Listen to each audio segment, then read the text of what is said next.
Professor Howard, within your analysis of the speech, what is so important here is how the president moves forward with what he called ridiculous probes. How did he do in confronting delicately the issue of Mueller?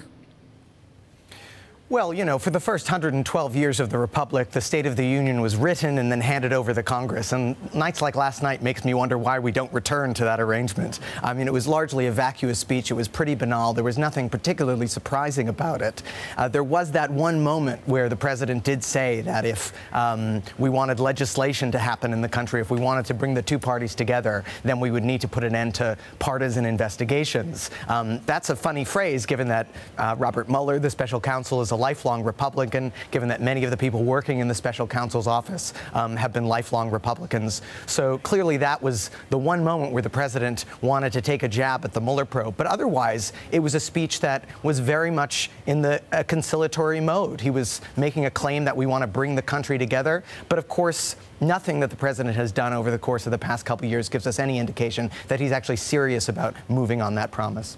Jeffrey, I'm making a note of all the various descriptions I've had of the State of the Union speech. Leslie Vinjamuri from Chatham House earlier called it hum-ho. You've just called it banal and vacuous. So that said, it's hard to see exactly who the president was speaking to in the speech. There were a lot of different threads to it. Is his base still with him, do you think, and congressional Republicans after this speech?